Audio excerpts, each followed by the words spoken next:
আসসালামু আলাইকুম। এসএসসি পরীক্ষার্থীরা, তুমি কি আসন্ন বোর্ড পরীক্ষায় ভালো রেজাল্ট করতে চাও? তাহলে আজকের ভিডিওটা তোমার জন্য। আমরা এই ভিডিওতে দেখব কিভাবে স্মার্ট ভাবে পড়াশোনা করা যায়, রিভিশন কিভাবে আমরা দিব এবং পরীক্ষার হলে টাইম ম্যানেজমেন্ট কিভাবে করব। ভিডিওটা শেষ পর্যন্ত দেখবা, ইনশাআল্লাহ তোমার যে পড়াশোনার যে সিস্টেম সেটাও পরিবর্তন হয়ে যাবে এবং তোমার আসন্ন এক্সামে ভালো কিছু তুমি অর্জন করতে পারবে। প্রথমে একটা জিনিস মনে রাখবা, বোর্ড পরীক্ষা মানে জীবনের শেষ নয়, এটা তোমার ভবিষ্যতের দরজা কি করবে, খুলে দিবে। অনেকে হয়তো ভাবছো রাত জেগে পড়লেই ভালো রেজাল্ট করা যায়, না, এটা ভুল।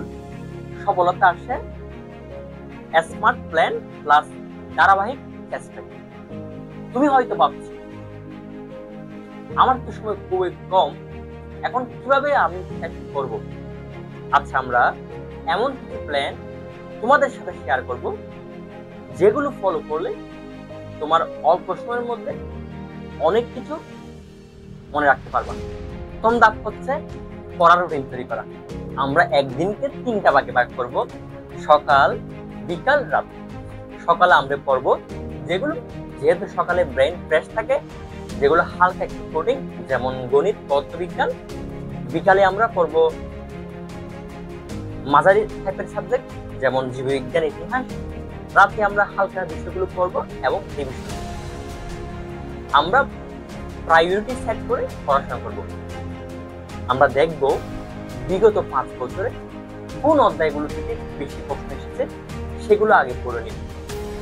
তারপর আমরা নোট তৈরি করব, প্রতিটা অধ্যায়ের আলাদা আলাদা নোট তৈরি করব। যেমন গণিতের সূত্রগুলো লিখে রাখবো, গ্রামারের রুলগুলো আরেকটা নোট করে রেখে রাখবো। একবার পড়া মানে শেষ। প্রথম রিভিশন দিবা 24 ঘন্টার মধ্যে, দ্বিতীয় রিভিশন দিবা 3 দিনের মধ্যে, তৃতীয় রিভিশন দিবা 7 দিনের মধ্যে। পরীক্ষা হলে আত্মবিশ্বাস হওয়ার জন্য প্রচুর প্রশ্ন সমাধান করতে হবে। তুমি যত প্রশ্ন সমাধান করবা এক্সামে তত বেশি আত্মবিশ্বাস হবে। তাই বোর্ড প্রশ্ন সলভ করা খুবই গুরুত্বপূর্ণ। পরীক্ষার হলে ঢুকে আতঙ্কিত হওয়া যাবে না। তুমি এমসিকিউ প্রশ্নপত্র পাইছো বা সিকিউ প্রশ্নপত্র পাইছো, প্রথমে এটা ভালোভাবে পড়ে নিবে। পড়ার পর যে প্রশ্নগুলো তুমি আগে পারবা সেগুলো দাগাই নাও এবং সেই প্রশ্নগুলো আগে লিখে নাও। তারপর তুমি স্টেপ বাই স্টেপ প্রশ্নগুলো লিখবে। প্রথমে ঢুকে যদি আতঙ্কিত হয়ে যাও, দেখা যাবে তোমার রেজাল্টটা খারাপ হবে। মনে রাখবা, এমসিকিউ এবং সিকিউ দুটার জন্য সুন্দরভাবে টাইমটা সেটিং করবা।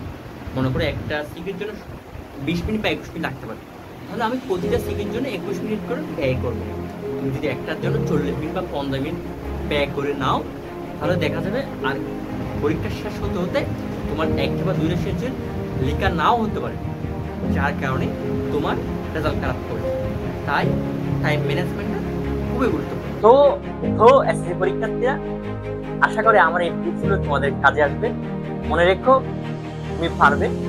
প্রয়োজন আত্মবিশ্বাস এবং স্মার্ট পড়াশোনা।